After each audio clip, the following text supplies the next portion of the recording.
जिस तरह से आज फौजी अफसरान को फिर से तहवील में ले लिया फौज ने, इस बारे में क्या कहेंगे आप? कि दायरा कार जो तफ्तीश का अब शुरू हुआ है ये फ़ौज तक महदूद नहीं रहेगा। इसकी बहुत सारी तफसीलात कुछ सामने आ गई हैं, कुछ और सामने आएंगी, हम उसके ऊपर भी बात करते हैं। लेकिन दो बातें बहुत ज़रूरी हैं। एक तो ये कि फ़ौज के बारे में ये कहा जाता था कि ये दूसरों के एहतसाब की तो बात करते हैं, अपने अंदर के एहतसाब की बात नहीं करते।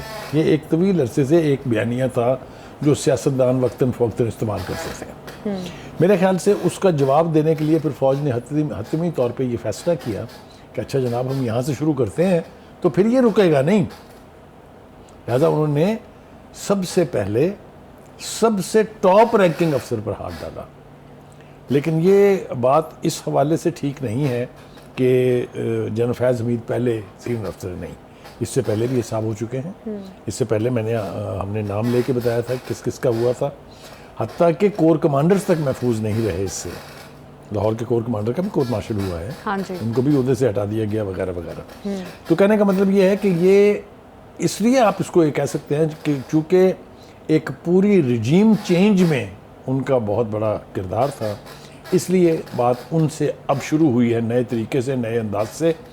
और जिस शिद्दत से शुरू हुई है तो लगता ये है कि इसमें वो जिनको हम पर्दा नशीं कहा करते थे वो अब नाम आने शुरू हो गए। ठीक है। अच्छा बुखारी साहब, आपने भी माजी की बात की। माजी में यकीनन बहुत सारे फौजी अफसरान के कोर्ट मार्शल हुए हैं। हमने देखा है जिस तरह जिस तेज़ी से फ़ौज एहतसाब कर रही है अपने इदारे का।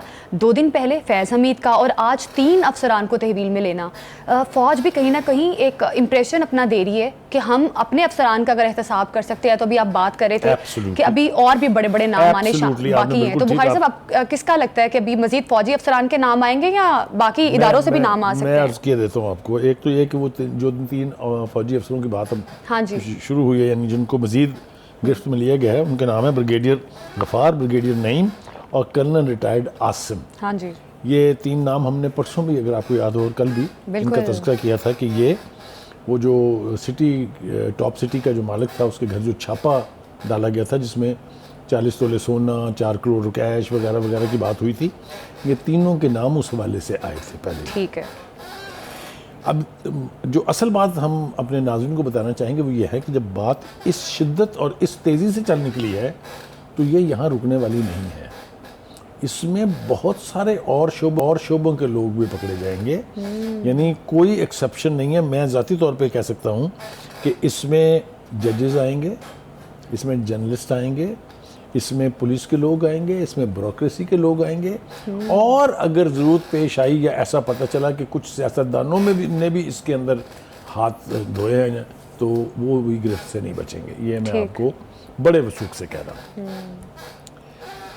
रवाज अच्छा है, ये इसलिए रवाज अच्छा है कि दुनिया में हमारी रेटिंग के एतबार से अगर आप देखें प्रोविजन ऑफ जस्टिस के तौर पर या एहतसाब के तौर पर तो हम ज़मी बोस हैं, 130वें नंबर पर है। बिल्कुल। अगर इस तरह की रवायत पड़ेगी, इस तरह का एहतसाब वाक़यातन होगा तो हमारी रेटिंग भी ऊपर आएगी, दुनिया की कॉमिटी ऑफ नेशन में हमारा वक़ार बुलंद होगा।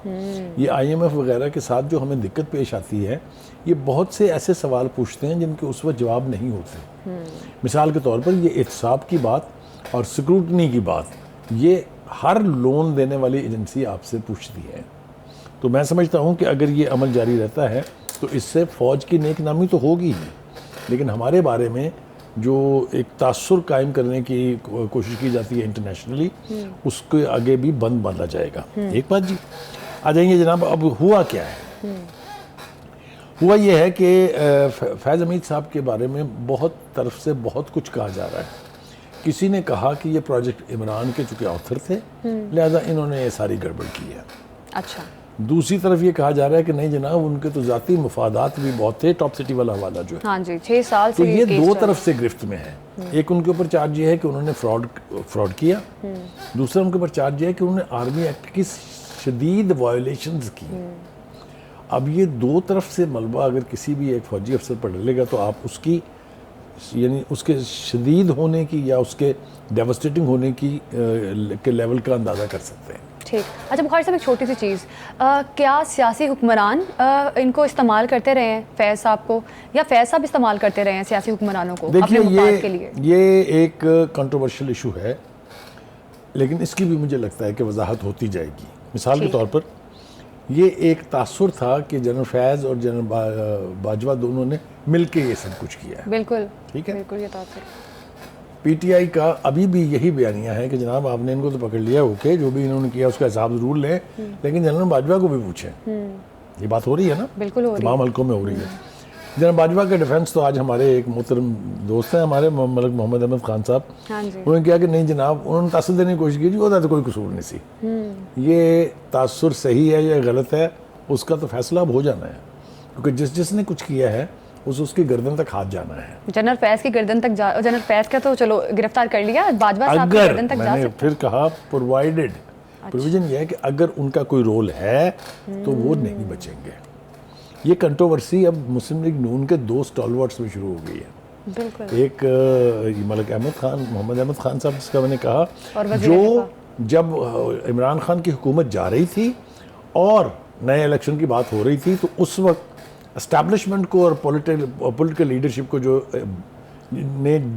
जो बैलेंस बना था, उसमें कलीदी किरदार है मलिक मोहम्मद अहमद खान साहब का। He was a go between is a bad word, लेकिन जो बीच में शटल डिप्लोमेसी कर रहे थे उसका नाम मोहम्मद अहमद खान है।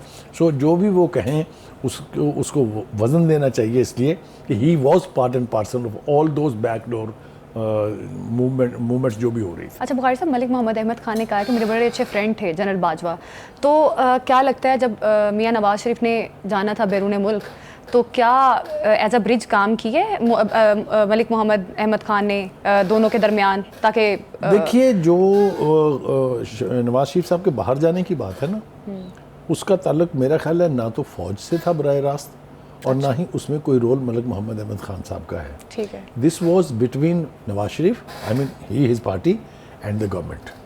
अगर आपको मैं याद दहानी कराऊं तो जब ये कहा गया कि उनके प्लेटलेट इस लेवल तक गिर गए हैं कि किसी वक्त भी खुदा ना खास्ता उनकी मौत हो सकती है, हाँ जी, तो खान साहब ने कहा कि नहीं, हम इनको ट्रस्ट नहीं करते, जो उनके टेस्ट हुए हैं हम ये टेस्ट दोबारा कराएंगे। अच्छा बुखारी साहब, पहले खान साहब बड़े रिजिड थे इस मामले में कि हम कोई डील नहीं करेंगे, बाहर नहीं जाने देंगे नवाज शरीफ को। मैं उसी तरफ आ रहा हूँ। हाँ। मैं अगर अपनी बात मुकम्मल कर लूँ जी जी जी जी बुखारी तो उन्होंने अपने बहुत ही रिलायबल साथी जो चीफ एग्जेक्टिव हैं शौकत खानम हॉस्पिटल के, ठीक है, फैसल सुल्तान साहब, उनको कहा कि ये सारे टेस्ट जो हैं आप इनको वेरीफाई भी कराएं और जहाँ रीटेस्ट कराने की ज़रूरत है वो भी कराएं। अच्छा। फिर वो रीटेस्ट हुए थे। फिर मुझे अच्छी तरह से याद है कि उस वक्त के वाली रियासत मदीना ने ये कहा कि ये हालत इनकी वाक़तन ख़राब है और मुझे तो इन पर तरस आ रहा है, और मुझे तरस भी इसलिए आया है कि शीरी मज़ारी रो पड़ी कैबिनेट मीटिंग में कि हाय अल्लाह इतना बुरा हाल है उनका। तो अब ये मलबा फ़ौज पे डालने की बजाय मेरे ख्याल से इतनी इखलाकी जुर्रत होनी चाहिए कि हुकूमत ये कहे कि जी हमने फ़ैसला किया था उनको बाहर भेजने का, इसलिए कि जो उस वक्त की यानी वज़ीर सेहत थी पंजाब की, वो बाकायदा अपने दफ्तर में बैठ के 4-4 घंटे के बाद नवाज शरीफ की सेहत का बुलेटिन जारी करती थी। हाँ जी। तो इतना क्लोजली हुकूमत मॉनिटर कर रही थी, तो उस वक्त तो किसी फौजी का नाम सामने नहीं था। तो मेरे ख्याल से ये मलबा शिफ्ट करने की बजाय मॉरल करेज होनी चाहिए कि आप अपने फैसलों की जिम्मेदारी कबूल करें। ठीक है जी? अच्छा, अब दूसरी बात यह है कि फैज़ हमीद के हवाले से और भी बहुत सारी गुफ्तगू हुई है, बहुत सारे लोगों ने की है, लेकिन एक जो अहम बात है वो ये है कि इसके फ़ौरन ही बाद यानी 14 अगस्त की उस तकरीब के बाद फिर एक तकरीब हुई इस्लामाबाद में, रावलपिंडी में बल्कि, जिसमें तमाम साबका फ़ौजी क़यादत जो है वो उसको इनवाइट किया गया, जिन्होंने मुलाकात की जनरल आसिम से। जनरल आसिम ने उनको ब्रीफ किया कि क्या हो रहा है, क्यों ये डेवलपमेंट हुई है, क्यों एक साबिक जनरल पकड़ा गया है।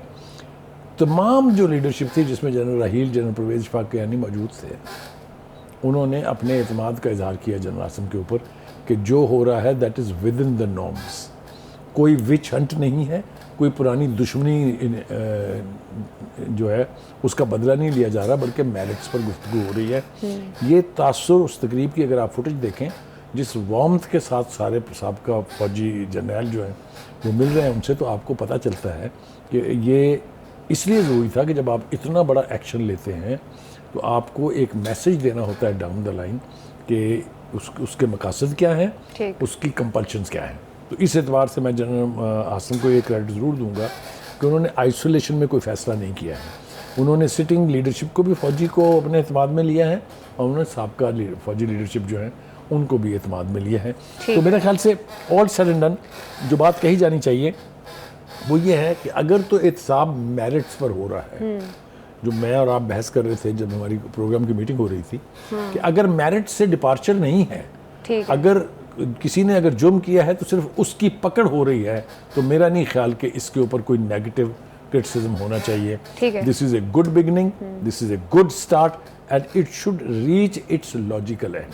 ठीक है। अच्छा बुखारी साहब, अभी हम बात कर रहे थे अभी ख्वाजा आसिफ की भी और मलिक मोहम्मद अहमद ख़ान की भी, ये जो सियासी हलचल पैदा हो गई है, अब इसमें वो कुछ और बयान दे रहे हैं, वो कुछ और बात कर रहे हैं, जनरल बाजवा की वो अलग बात कर रहे हैं कि जनरल बाजवा एक्सटेंशन चाहते थे। अब इन दोनों में जो गुफ्तगू अलग अलग नैरेटिव सामने आ रहे हैं, इस पर आप देखिए मेरे ख्याल से इसको ज़रा सिंप्लीफाई करते हैं अपने नाज़रीन के लिए, क्योंकि ये इतनी कॉम्प्लेक्स बात उनको समझाने में ज़रा दिक्कत लगेगी, जो वक्त होगा वक्त हमारे पास नहीं है।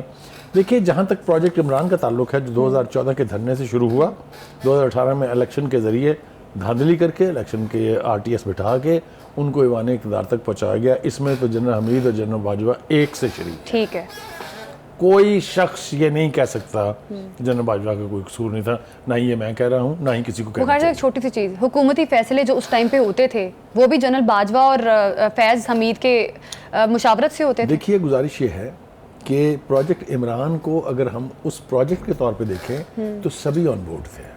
अच्छा, लेकिन जिस तरीके से उस वक्त की हुकूमत की छुट्टी कराई गई, अब आप मुझे फोर्स कर रही हैं कि मैं वापस जाऊं पनामा पे। मैं बस ये कह रही हूँ कि वो फैसले हुकूमत अपने बिहाफ पे हुकूमत करती थी, को अपहज करके इन फैसलों को इम्प्लीमेंट किया गया है। अच्छा, नवाज शरीफ फौज के हवाले से उनकी पॉलिसी, उनका बयानिया सारी दुनिया को पता है। ठीक है, लिहाजा वो फौज से किसी सूरत भी कोलैबोरेट करने के लिए तो तैयार नहीं थे, लिहाजा उसको निकालने के लिए फिर अदालत का सहारा लिया गया। अच्छा, एक पनामा का जो जिसमें नवाज शरीफ का नाम तक नहीं था, उसको बुनियाद बना के एक केस बनाया गया। केस के ऊपर एक GIT बनाई गई, GIT के ऊपर एक निगरान जज मुकर्रर किया गया और बिलाखिर उसको पनामा में कुछ नहीं मिला तो अकामा पे निकाल दिया गया। यहाँ से ये सहूलतकारी शुरू हुई थी। ठीक है, जनरल बाजवा और फैज़ हमीद ये लेकर आए ना, इमरान खान को लॉन्च करने वाले ये हैं। मेरा सिर्फ सवाल ये है कि इमरान खान जो फैसले करते रहे उस वक्त गवर्नमेंट में, वो फैसले इन्हीं के दिए हुए फैसले कर रहे थे। इमरान खान साहब ने प्रेस कॉन्फ्रेंस में कौम को खुद बताया, ठीक है, कि मैं तो 4 साल आराम से बैठा रहा, मुल्क तो चला रहे थे जनरल बाजवा, जनरल हमीद। ये प्रेस कॉन्फ्रेंस है, ठीक है, तो इसके बाद तो किसी सबूत की जरूरत नहीं रहती। बुखारी साहब, खान साहब ने जो फैसला किया था कि ठीक है मियां नवाज शरीफ बैरून मुल्क जा सकते हैं, ये फैसला भी उन्होंने एस्टेब्लिशमेंट के कहने पे किया। देखिए क्या कोई बैकडोर डील हुई उनकी एस्टेब्लिशमेंट के साथ? मैंने आपको ये कहा कि हमें तो खान साहब ने कहा, हम तो किसी का और का एतबार ही नहीं करते कि भाई जो हुकूमत तो ये चला रहे थे, ठीक है, तो हाउ कैन दे से कि नहीं जनाब साडा तो कोई कसूर नहीं है। ये तो खान साहब ने खुद कहा है। मुझे बल्कि इस पर हैरत थी, मैंने 2 प्रोग्राम इसके ऊपर किए थे कि 4 साल तक अब आप बैठ के सिर्फ तमाशा देखते रहे कि आपको कोई पूछ ही नहीं रहा है। फिर आप क्रेडिट देना शुरू हो गए। आपने कहा कि बाजवा से बड़ा डेमोक्रेसी लवर मैंने देखा नहीं है। ये खान साहब से कोई, मेरी तरफ देखिए, ये खान साहब से कोई क्यों नहीं पूछता कि ये आपने बयान क्यों दिया था कि इससे बड़ा कोई डेमोक्रेसी लवर जनरल पैदा ही नहीं हुआ। आपने ये क्यों कहा था कि जनरल बाजवा जमहूरियत का बाप है। आपने ये क्यों कहा था कि जब मुझे ज़रूरत पड़ती थी तो एजेंसियों के लोग मुझे MNA MPS मैनेज करके देते थे। ये मेरे बयान है। बिल्कुल, ये उनके बयान तो हैं ऑन रिकॉर्ड। फिर आप कैसे कह सकते हैं कि खान साहब उसका हिस्सा नहीं थे? खान साहब भी उसका उतना ही हिस्सा थे। कहने का मतलब ये है कि जो भी फैसले फौजी क़यादत ने अपने मैंडेट से हट के किए, उन सब की पकड़ होनी चाहिए। बुखारी साहब, अब फैज़ हमीद के पास कोई ऑप्शन बचता है या उनके पास एक ही ऑप्शन है? क्या? वो ये कि जो इस अमल में उनका साथ था, एक उस बंदे को कहेंगे इसका हिसाब करें। अच्छा, और ये होगा। सिर्फ फैज़ हमीद मैंने कहा ना कि बात चल निकली है, अब देखें कहाँ तक। अच्छा, ठीक है, यकीन है कि आगे क्या होता है और आगे कौन से बड़े बड़े नाम आते हैं।